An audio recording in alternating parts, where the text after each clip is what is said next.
ഞാനിന്ന് തയ്യാറാക്കിയിരിക്കുന്നത് കൂന്തൽ വെച്ചിട്ടുള്ള അടിപൊളിയായിട്ടുള്ളൊരു 4 മണി പലഹാരമാണ് കേട്ടോ. കൂന്തൽ കണവ എന്നൊക്കെ പറയാറുണ്ടല്ലോ. അപ്പോൾ നിങ്ങളുടെ ഭാഗത്തേക്കൊക്കെ എന്താ പറയാന്നുള്ളതൊന്ന് കമൻറ്റ് ചെയ്യൂ കേട്ടോ. നമ്മളെ ഈ ഭാഗത്തേക്കൊക്കെ കൂന്തൽ എന്നാണ് പറയാറുള്ളത്. അപ്പോൾ അത് വെച്ചിട്ട് ഈസി ആയിട്ട് തയ്യാറാക്കാൻ പറ്റുന്നൊരു ഈവനിങ് സ്നാക്സ് ആയാലോ. അതിന് വേണ്ടിയിട്ട് ഞാനിതാ കഴുകി വൃത്തിയാക്കി വെച്ചിട്ടുണ്ട്. ഒരു 100 ഗ്രാം എടുത്തിട്ടുണ്ട് കേട്ടോ. അപ്പോൾ ഇതിൻ്റെ തലഭാഗം ഞാൻ എടുത്തിട്ടില്ല, ബാക്കിയുള്ള സെൻട്രൽ പോർഷനൊക്കെയാണ് എടുത്തിട്ടുള്ളത് കേട്ടോ. നല്ല പീസുകളാണ് എടുത്തിട്ടുള്ളത്. ഇനി ഇത് കുക്കറിലേക്ക് ഇട്ട് കൊടുക്കുന്നുണ്ട്. അതൊന്ന് കുക്ക് ചെയ്ത് കിട്ടാൻ വേണ്ടിയിട്ട്, പെട്ടെന്ന് തന്നെ കുക്ക് ചെയ്ത് കിട്ടാൻ വേണ്ടിയിട്ട് നമ്മൾ കുക്കറിലേക്ക് ഇട്ട് കൊടുക്കുന്നതായിരിക്കും നല്ലത്. ഇപ്പോൾ മൊത്തത്തിൽ ഞാൻ ഈ കുക്കറിലേക്ക് ഇട്ട് കൊടുത്തിട്ടുണ്ട്. ഇനി നമുക്കിതിൽ ആവശ്യമുള്ള ഉപ്പ് ചേർത്ത് കൊടുക്കാം. ഉപ്പ് ചേർത്ത് കൊടുക്കുമ്പോൾ ഒരുപാട് കൂടുതലായി പോകണ്ട. നമ്മൾ ഈ ഒരു സ്നാക്സാണ് തയ്യാറാക്കുന്നത്. അപ്പോൾ ബാക്കിയുള്ള ചേരുവകളിലൊക്കെ നമ്മൾ ഉപ്പിട്ട് കൊടുക്കുന്ന സമയത്ത് കൂടുതലായി പോകും. ഈ സമയത്ത് ഇതിലേക്കുള്ള ആവശ്യത്തിനുള്ള ഉപ്പ് മാത്രം ചേർത്ത് കൊടുത്തിട്ടുണ്ട്. പിന്നെ കുറച്ച് കുരുമുളക് പൊടി കൂടി ചേർത്ത് കൊടുക്കുന്നുണ്ട്. ഈ ഒരു സ്നാക്സിന് നമ്മൾ മുളക് പൊടി യൂസ് ചെയ്യുന്നില്ല കേട്ടോ. എരിവിന് ആവശ്യമുള്ള കുരുമുളക് പൊടിയാണ് യൂസ് ചെയ്യുന്നത്. പിന്നെ ആവശ്യത്തിനുള്ള മഞ്ഞൾപ്പൊടി കൂടി ചേർത്ത് കൊടുത്തിട്ടുണ്ട്. എന്നിട്ട് നമുക്കൊന്ന് കുക്ക് ചെയ്തെടുക്കാം കേട്ടോ. അപ്പോൾ നമ്മൾ വെള്ളമൊന്നും ഒഴിച്ച് കൊടുക്കണ്ട. നമ്മൾ ഈ ഒരു കണവയിൽ കൂന്തലിൽ തന്നെ കഴുകുന്ന സമയത്ത് തന്നെ വെള്ളം ഉണ്ടാവും. അപ്പോൾ അതിനെ ഒന്ന് ചൂടായി വരുന്ന സമയത്ത് ഒന്ന് ഊറി കിട്ടിക്കോളും കേട്ടോ. അപ്പോൾ ആ വെള്ളത്തിൽ തന്നെ കിടന്നിട്ട് നമുക്ക് കുക്കായി കിട്ടിക്കോളും. ഒരു 4 വിസിൽ വരെ ഞാനിത് വെക്കുന്നുണ്ട്. അപ്പോൾ നല്ല രീതിയിൽ കുക്കായി കിട്ടിക്കോളും. പിന്നെ ഓരോ പ്രഷർ കുക്കറിൻ്റെ എയർ അനുസരിച്ചിട്ടായിരിക്കും കുക്കിങ്ങിൻ്റെ ടൈം എന്നൊക്കെ പറയണത്. ഇപ്പോൾ ഞാനൊരു 4 വിസിലിന് ശേഷം തുറന്ന് നോക്കുന്നതാണ്. അപ്പോൾ ഞാൻ പറഞ്ഞില്ല, വെള്ളം ഒഴിച്ച് കൊടുക്കാതെ തന്നെ ഇതിലുള്ള വെള്ളം തന്നെ ഊറി കിട്ടിയിട്ട് നമുക്ക് സെറ്റായിട്ട് കിട്ടിയിട്ടുണ്ട്. അതൊരു സൈഡിലേക്ക് വെച്ചിട്ടുണ്ട്. ഇനി ഒരു പാൻ വെച്ചിട്ട് അതിലേക്ക് 2 ടേബിൾ സ്പൂൺ വെളിച്ചെണ്ണ ഒഴിച്ച് കൊടുക്കുന്നുണ്ട്. വെളിച്ചെണ്ണ ഒന്ന് ചൂടായി വരുന്ന സമയത്ത് നമ്മളതിലേക്ക് ചെറിയൊരു സവാളയാണ് എടുത്തിട്ടുള്ളത്. ഈ ഒരു സ്നാക്സിന് നമ്മൾ ഒരുപാട് സവാളയൊന്നും ചേർത്ത് കൊടുക്കണ്ട. ഒരു ചെറിയൊരു സവാള എടുത്തിട്ട് ഇതുപോലെ ചെറുതായിട്ട് കട്ട് ചെയ്തിട്ട് ചേർത്ത് കൊടുത്താൽ മതിയാവും. ഇനി ഞാനതിലേക്ക് ഒരു ചെറിയൊരു കഷ്ണം ഇഞ്ചി ഇതുപോലെ ചെറുതായിട്ട് കട്ട് ചെയ്തിട്ടും കൂടി ഇട്ട് കൊടുക്കുന്നുണ്ട് കേട്ടോ. ഈ ഒരു സ്നാക്സ് ഞാൻ പറഞ്ഞല്ലോ, നമ്മൾ സാധാരണ കട്ട്ലേറ്റും ചിക്കൻ റോളൊക്കെ ഉണ്ടാക്കുന്ന സമയത്ത് ഒരുപാട് മസാലപ്പൊടികളും സംഭവങ്ങളൊക്കെ ചേർത്ത് കൊടുക്കാറുണ്ടല്ലോ. അപ്പോൾ അത്രയൊന്നും വേണ്ട. ഇതിലേക്ക് വെളുത്തുള്ളി ഒന്നും ആവശ്യമില്ല കേട്ടോ. ഇഞ്ചി മാത്രം ചെറിയൊരു കഷ്ണം മാത്രം എടുത്താൽ മതിയാവും.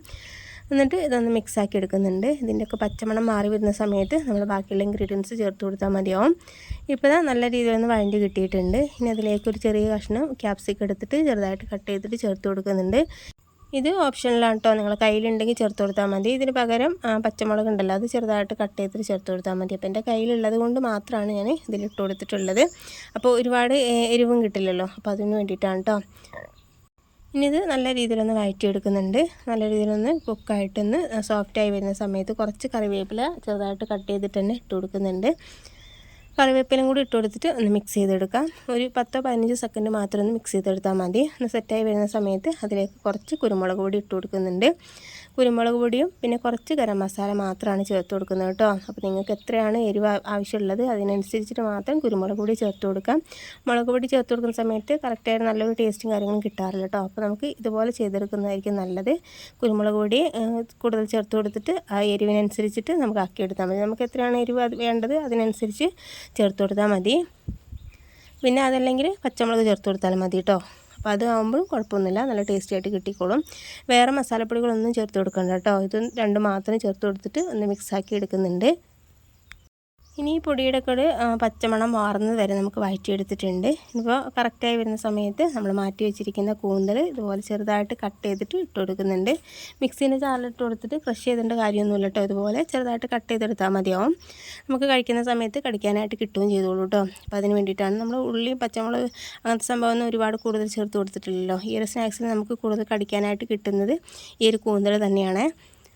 അപ്പോൾ നല്ല രീതിയിലൊന്ന് വഴറ്റിയെടുക്കുന്നുണ്ട്. പിന്നെ നമ്മൾ മഞ്ഞൾപ്പൊടി ഈ കുക്ക് ചെയ്തെടുക്കുന്ന സമയത്ത് കൂന്തലിലേക്ക് ചേർത്ത് കൊടുത്തിട്ടുണ്ടല്ലോ, അതുകൊണ്ടാണ് ബാക്കിയുള്ള മസാലയിലേക്ക് മഞ്ഞൾപ്പൊടി ചേർത്ത് കൊടുക്കാത്തത്. ആ ഒരു മഞ്ഞൾപ്പൊടി തന്നെ പാകത്തിനുള്ളത് തന്നെയാവും. നല്ല രീതിയിൽ മിക്സാക്കി എടുക്കുന്നുണ്ട്. ഇനി ഈ കൂന്തലിലേക്ക് എല്ലാ ഭാഗത്തേക്കും മസാലയൊക്കെ നല്ല രീതിയിലൊന്ന് പിടിക്കുന്ന പോലെ ഒന്ന് മിക്സാക്കി എടുക്കാം. ഒരു 5 മിനിറ്റ് മീഡിയം ഫ്ലെയിമിൽ വെച്ചാൽ മതി. മീഡിയം ടു ലോ ഫ്ലെയിമിൽ വെച്ചിട്ട് മിക്സ് ചെയ്തെടുത്താൽ മതി. ഫൈനലായിട്ട് കുറച്ച് മല്ലിയില ചെറുതായിട്ട് കട്ട് ചെയ്തിട്ടും കൂടി ഇട്ട് കൊടുക്കുന്നുണ്ട്. അപ്പോൾ മല്ലിയിലയുടെ ഫ്ലേവറൊക്കെ ഇഷ്ടമുണ്ടെങ്കിൽ ചേർത്ത് കൊടുത്താൽ മതി കേട്ടോ. ഇനി നല്ലതുപോലെ ഒന്ന് മിക്സ് ചെയ്തെടുക്കുന്നുണ്ട്. ഇനി നമുക്കിതൊരു സൈഡിലേക്ക് വെക്കാം. ഇനി നമുക്ക് മിക്സിൻ്റെ ജാർ എടുത്തിട്ടുണ്ട്. അതിലേക്ക് ഒരു കോഴിമുട്ട പൊട്ടിച്ചൊഴിക്കുന്നുണ്ട്. കോഴിമുട്ട ഒഴിച്ച് കൊടുത്തതിന് ശേഷം അതുപോലെ തന്നെ ആവശ്യത്തിനുള്ള മൈദപ്പൊടിയാണ് ഇട്ട് കൊടുക്കുന്നത്. 1 കപ്പ് മൈദപ്പൊടി ഇട്ട് കൊടുക്കുന്നുണ്ട്. ഏകദേശം ഒരു 5 ടേബിൾ സ്പൂണൊക്കെ ഉണ്ടാവും. ആ ഒരു അളവിന് ഞാൻ ഇതിലേക്ക് ഇട്ട് കൊടുക്കുന്നുണ്ട്. മൈദപ്പൊടിക്ക് പകരം നിങ്ങൾക്ക് വേണമെങ്കിൽ ഗോതമ്പ് പൊടി വേണമെങ്കിലും ചെയ്തെടുക്കാം കേട്ടോ. അത് വെച്ചിട്ട് നമുക്ക് ഈ റോള് തയ്യാറാക്കി എടുക്കാനായിട്ട് കഴിഞ്ഞോളും. പിന്നെ ആവശ്യത്തിനുള്ള ഉപ്പ് ചേർത്ത് കൊടുക്കുന്നുണ്ട്. ഈ ഒരു ബാറ്ററിലേക്ക് വേണ്ടിയിട്ടുള്ള ഉപ്പ് മാത്രം ചേർത്ത് കൊടുത്താൽ മതിയാവും. പിന്നെ അതുപോലെ തന്നെ മുട്ടയുടെ ഒരു ഫ്ലേവർ മുന്നിട്ട് നിൽക്കാതിരിക്കാൻ വേണ്ടിയിട്ട് കുറച്ച് കുരുമുളക് പൊടിൻ്റെ പൊടി കൂടി ചേർത്ത് കൊടുക്കുന്നുണ്ട്. പിന്നെ ആവശ്യത്തിനുള്ള വെള്ളം ഒഴിച്ച് കൊടുക്കുന്നുണ്ട് കേട്ടോ. ഒരുപാട് കൂടുതൽ വെള്ളം ഒഴിച്ച് കൊടുക്കേണ്ട, ഒരു ലൂസായിട്ടുള്ള ഒരു ബാറ്ററാണ് നമുക്ക് വേണ്ടത്. ദോശമാവ് നമുക്ക് ചുട്ടെടുക്കുന്ന സമയത്ത് കറക്റ്റായിട്ട് കിട്ടാൻ വേണ്ടിയിട്ടാണ്. ഒരു അര ഗ്ലാസ്സൊക്കെ വെള്ളം ഞാൻ ഒഴിച്ച് കൊടുത്തിട്ടുണ്ട്. എന്നിട്ട് നമുക്ക് ഒന്നങ്ങ് അരച്ചെടുക്കാം. ഹൈ സ്പീഡിൽ ഇട്ടിട്ട് തന്നെ ഒരു 10-15 സെക്കൻഡ് ഒന്നങ്ങ് അടിച്ചെടുക്കുന്ന സമയത്ത് കറക്റ്റായിട്ട് സെറ്റായിട്ട് കിട്ടിയിട്ടുണ്ട്. ഇപ്പോൾ കണ്ടില്ലേ, ഈ ഒരു പാകത്തിനായിട്ട് കിട്ടിയിട്ടുണ്ട് കേട്ടോ. ഈ ഒരു തിക്നെസ്സോട് കൂടി തന്നെ നമുക്ക് ഈ ഒരു ബാറ്റർ കിട്ടണേ. ഇനി നമുക്കിതൊന്ന് ചുട്ടെടുക്കാനായിട്ട് തുടങ്ങാം. അതിന് വേണ്ടിയിട്ട് ഒരു പാന് ചൂടാക്കി വെച്ചിട്ടുണ്ടായിരുന്നു. അതിലേക്ക് ഓരോ തവി ഒഴിച്ച് കൊടുക്കുക. അതുപോലെ അങ്ങ് ചുറ്റിച്ച് കൊടുത്താൽ മതിയാവും. അപ്പോൾ നമുക്ക് തിന്നായിട്ട് കിട്ടിക്കോളൂ കേട്ടോ. നല്ല നൈസായിട്ടുള്ള ദോശയാണ് കേട്ടോ നമുക്കിത് കിട്ടേണ്ടത്. അപ്പോൾ അതിന് വേണ്ടിയിട്ടാണ്. അപ്പോൾ നോൺ സ്റ്റിക്കിൻ്റെ തവ ഇല്ലാന്നുണ്ടെങ്കിൽ ഇരുമ്പിൻ്റെയൊക്കെ ദോശ തവയാണെന്നുണ്ടെങ്കിൽ നമ്മൾ തവി വെച്ചിട്ട് തന്നെ ഒന്ന് ചുറ്റിച്ച് കൊടുത്താൽ മതി. അപ്പോൾ ഇതുപോലെ കനം കുറച്ചിട്ട് തന്നെ പരത്തിയെടുക്കണേ. അപ്പോൾ ഒരു സൈഡ് ആവുന്ന സമയത്തൊന്ന് മറിച്ചിട്ട് കൊടുക്കുന്നുണ്ട്. അപ്പോൾ രണ്ട് സൈഡ് ഒരേപോലെ ആയി കിട്ടിയിട്ടുണ്ട്. ഇതാ കണ്ടില്ലേ, ഇത്രയും തിക്നെസ്സോട് കൂടി തന്നെയാണ് കേട്ടോ. നല്ല നൈസായിട്ടുള്ളതാണ്. നമുക്ക് തൊടുന്ന സമയത്ത് തന്നെ നല്ല സോഫ്റ്റ് ആയിട്ടുള്ളതും നല്ല തിന്നായിട്ടുള്ളൊരു ദോശ തന്നെയാണിത്. ഇത് നമുക്കിനി റോൾ ചെയ്തെടുക്കാം. അതിന് വേണ്ടിയിട്ട് ഒരു ദോശ ഞാനിതിലേക്ക് വെച്ചിട്ടുണ്ട്. ഇനി അതിലേക്ക് നമ്മൾ ഫില്ലിങ് വെച്ചെടുക്കുന്നുണ്ട് കേട്ടോ. ഒരു 3 ടേബിൾ സ്പൂൺ ഫില്ലിങ് ഞാൻ വെച്ച് കൊടുക്കുന്നുണ്ട്. എന്നിട്ട് നമ്മൾ സാധാരണ ചിക്കൻ റോളൊക്കെ റോൾ ചെയ്തെടുക്കില്ലേ, അതുപോലെ തന്നെയാണ് റോൾ ചെയ്തെടുക്കുന്നത്. അപ്പോൾ ഷേപ്പൊക്കെ നിങ്ങൾക്ക് അനുസരിച്ച് ചെയ്യാം കേട്ടോ. കോണാക്കിയിട്ട് ഷേപ്പ് ചെയ്തെടുക്കണം എന്നുണ്ടെങ്കിൽ അങ്ങനെ ചെയ്തെടുക്കാം. അപ്പോൾ സാധാരണ ഞാൻ ചിക്കൻ റോൾ ചെയ്തെടുക്കുന്ന പോലെ തന്നെ അങ്ങനെ റോൾ ചെയ്തെടുത്തിട്ടുള്ളത്. ഇപ്പോൾ 4 ഞാൻ റോൾ ചെയ്തെടുത്തിട്ടുണ്ട്. ഇനി നമുക്ക് ഒരു കോഴിമുട്ട പൊട്ടിച്ച് വെച്ചിട്ടുണ്ട്. അതുപോലെ തന്നെ ഒരു പാത്രത്തിൽ കുറച്ച് ബ്രെഡ് ക്രംസും കൂടി ഇട്ട് കൊടുത്തിട്ടുണ്ട് കേട്ടോ. ഇനി ഈ ഒരു മുട്ടയിലേക്ക് കുറച്ച് ഉപ്പ് കൂടി ചേർത്ത് കൊടുത്തിട്ടുണ്ട്. അതുപോലെ തന്നെ കുറച്ച് കുരുമുളക് പൊടി കൂടി ചേർത്ത് കൊടുക്കുന്നുണ്ട്. എന്നിട്ടൊന്ന് മിക്സാക്കി എടുക്കാം. നല്ല രീതിയിലൊന്ന് ബീറ്റ് ചെയ്തെടുക്കുന്നുണ്ട്. എന്നിട്ട് നമുക്കിതൊന്ന് കോട്ട് ചെയ്തെടുക്കാനായിട്ട് തുടങ്ങാം കേട്ടോ. അതിന് വേണ്ടിയിട്ട് നമ്മൾ ഉണ്ടാക്കി വെച്ചിരിക്കുന്ന ഈ ഒരു സ്നാക്സ് ഉണ്ടല്ലോ, ഒന്ന് എടുക്കുക. എന്നിട്ട് നമ്മൾ ഈ മുട്ടയുടെ കൂട്ടിലേക്ക് ഡിപ്പ് ചെയ്ത് കൊടുക്കുക. എന്നിട്ട് അതിന് ശേഷം ബ്രെഡ് ക്രംസിലേക്കും നല്ല രീതിയിലൊന്ന് കോട്ട് ചെയ്തെടുക്കാം. നല്ല രീതിയിൽ കോട്ട് ചെയ്തെടുത്തിട്ട് നമുക്കൊരു 10-15 മിനിറ്റ് ഫ്രിഡ്ജിലേക്ക് വെക്കുന്നത് നന്നായിരിക്കും കേട്ടോ. അപ്പോൾ നല്ല രീതിയിൽ സെറ്റായിട്ട് കിട്ടിക്കോളും. നമ്മൾ ഫ്രൈ ചെയ്തെടുക്കുന്ന സമയത്ത് ഒട്ടും തന്നെ കുഴയാതെ സെറ്റായിട്ട് കിട്ടിക്കോളും. ഇനിയിപ്പോൾ ടൈമില്ലാന്നുണ്ടെങ്കിൽ കുഴപ്പമൊന്നുമില്ല, ഇതുപോലെ തന്നെ ഫ്രൈ ചെയ്തെടുക്കാം കേട്ടോ. ചൂടായി വരുന്ന സമയത്ത് സെറ്റായിട്ട് കിട്ടുകയും ചെയ്തോളും. ഇപ്പോൾ കണ്ടില്ലേ, ഈ ഒരു പാകത്തിനായി കിട്ടിയിട്ടുണ്ട്. അപ്പോൾ ഞാൻ ഒറ്റ കോട്ടിങ്ങിലാണ് ചെയ്തെടുക്കുന്നത്. ഇപ്പോൾ ഡബിൾ കോട്ടിങ് ചെയ്തെടുക്കുന്നവരാണെങ്കിൽ അങ്ങനെ ചെയ്തെടുക്കാം. ഒന്നുകൂടി ഒന്ന് മുട്ടയുടെ മിക്സിലേക്ക് ഡിപ്പ് ചെയ്തെടുത്താൽ മതിയാവും. ഇനി നമുക്ക് ചൂടായ എണ്ണയിലേക്ക് ഓരോന്ന് ഇട്ട് കൊടുത്തിട്ട് ഫ്രൈ ചെയ്തെടുക്കാം കേട്ടോ. എണ്ണ നമ്മൾ ഇട്ട് കൊടുക്കുന്ന സമയത്ത് അത്യാവശ്യം ചൂടാവുകയും പിന്നെ ഒന്ന് ലോ ടു മീഡിയം ഫ്ലെയിമിൽ വെച്ചിട്ട് കുക്ക് ചെയ്തെടുത്താൽ മതി കേട്ടോ. ഉൾഭാഗത്തൊന്ന് കുക്ക് ചെയ്ത് കിട്ടാനായിട്ടൊന്നുമില്ല, പക്ഷേ പുറം ഭാഗത്തിന് പെട്ടെന്ന് തന്നെ കരിഞ്ഞു പോകാനൊക്കെ ചാൻസ് ഉണ്ട്. ബ്രെഡ് ക്രംസ് ആണല്ലോ പുറം ഭാഗത്തുള്ളത്, അതുകൊണ്ട് തന്നെ പെട്ടെന്ന് തന്നെ കരിഞ്ഞു പോകാനൊക്കെ ചാൻസ് ഉണ്ട്. അപ്പോൾ തീ കുറച്ച് വെച്ചിട്ട് ഇതുപോലെ ഒന്ന് ഫ്രൈ ചെയ്തെടുത്താൽ മതിയാവും.